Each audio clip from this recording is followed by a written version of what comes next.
read this article and it struck at the heart of my masculinity. Because there's something Adam, that all women can do. All women can do that will destroy a man's confidence in like a heartbeat. There's a few things. There's a few things, but this one. What road are you taking me down? The article starts like this: 3 words that strike fear into the heart of any man, and the quote is, "I faked it." Oh, right. Mm-hmm. Now, this is an op-ed from the New York Post, and I thought it was really interesting because, listen, the New York Post, it's salacious and trashy and whatever, and that's why we like it. She said, women do it all the time. And here's the plot twist. We've got no one to blame but ourselves when we don't have a good time. Right. And so basically she goes into fact, what? As in like, if you don't tell somebody that you're having a bad time, how do you expect to have a good time? Okay. I understand. And so she said, literally, she spent years trying to gassing these guys up who were doing a terrible job in the hopes that they would get better. And then she goes on to say that at the end of it, she's like, the first time I had sex that really blew my mind, I taught the guy what to do. I told him what I liked. Yeah. And obviously as a guy like you, there is something to be said for like, you want to just know, right? Like the way it's always written in like, again, I'll reference 50 Shades of Grey. It's like, Christian he opened up my world to new stuff. Are you by the way, quoting the movie? I think Christian Grey, by the way, would be in jail if he wasn't rich. Why are you always talking about Christian Grey? It's the perfect example. I don't know any of the romance novels. Are you into Christian Grey? No, not really. I thought the movies were stupid, and I thought the movie. I hate that stuff too. I had to read the book because I was on a morning show in Calgary, and they were like, and it was big. And it was like, I know. It was, I just thought it was like a pop culture phenomenon. Thing. Yeah. Anyway. Did you know, by the way, those books were written in the tone of Edward and Bella from Twilight? I feel like there was a whole deep dive on it. That was E.L. James I think that's her name. She was on like Twilight forums on the internet, and they used to write fan fiction. And so 50 Shades of Grey, I believe, is an offshoot, like a branch of that from Twilight. Isn't that wild? Did 50 Shades give us Style by Taylor Swift? No. What's the one with the long intro? It's the one with Zayn, isn't it? Pillow Talk? No, never mind. It's The Weeknd. That's the Weeknd song that I like. Yeah. Okay. Anyway, sorry. That's the only good thing I can think of that came. So this happens, by the way. This whole like faking it thing happens all the time with people who are dating, straight people specifically. Because here's the thing with guys, we're not exactly like a light touch, right? We're kind of a. As my mom likes to call, she's like, you're a bit of an oaf. And it's like, cause you're just a bit, and I can remember learning. Yeah. And like, there was, I told my wife this story and she thinks it's the funniest thing ever. There was a girl who told me once, she's like, what are you doing to my boobs? Yeah. I didn't know what to do. And you're like, they're boobs, and you're so excited. And so I wanted to ask you this because I think it's gotta be different.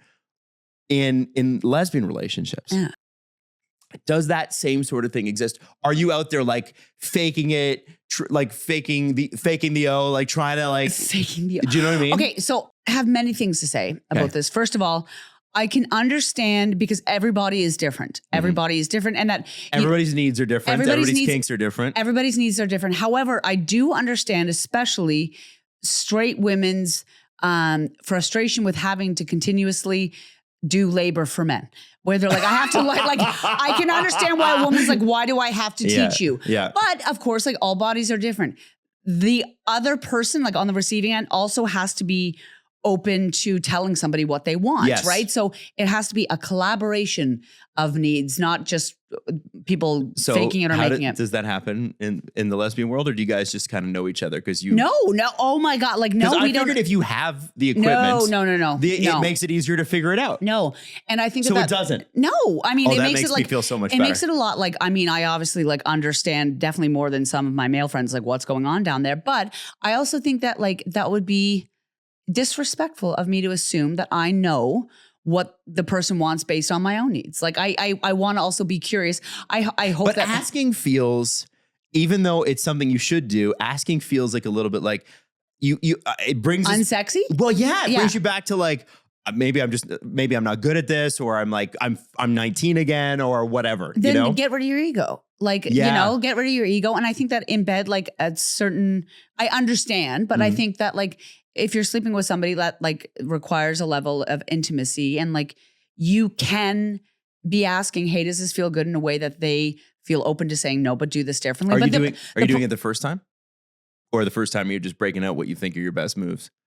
I think that I'm like going to try out some old tricks, but if some veteran moves. but if the person is obviously not like if they like one thing more than the other, I'm going to stick with that one. But I also like, I don't know, like I'm always open to somebody being like, do more of this or do less of that. I know you dated men first, right? And then you came out. Don't worry about that. The first time that you were with a woman, I don't need to know the graphic details, but was it weird? I had no idea what I was doing. Okay, all right.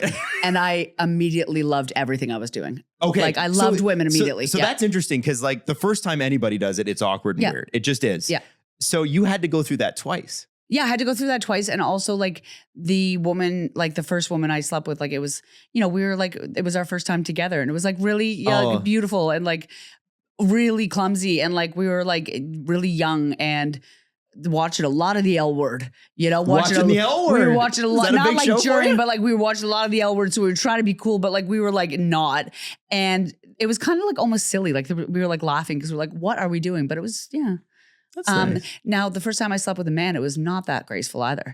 But there wasn't laughing. That doesn't and there was like surprise me. extreme sadness. Not from me, but it was just like nothing feels right about this. No, it was just, I think that we felt like we were supposed to be cooler than we were. We weren't, Oh, you can't be cool your first time. There's no way. Yeah, I don't think that there's anything like suave about like losing your virginity.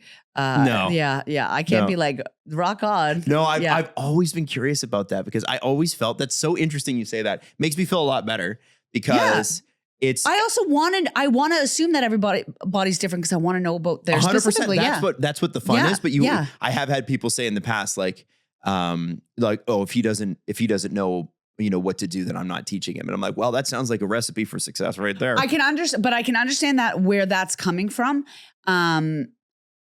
Maybe have some curiosity around that, but the man also has to be willing to be like, you gotta ask. Yeah. So it takes two, as many business collaborations do. I bet open communication. Open communication. I bet you would be a gentleman.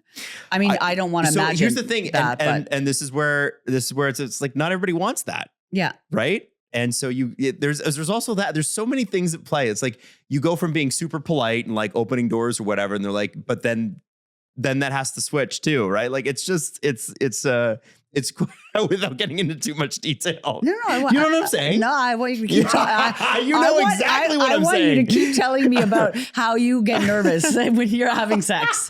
I want to know all about your sex life. Yeah, you are so red and so cute, and I love you.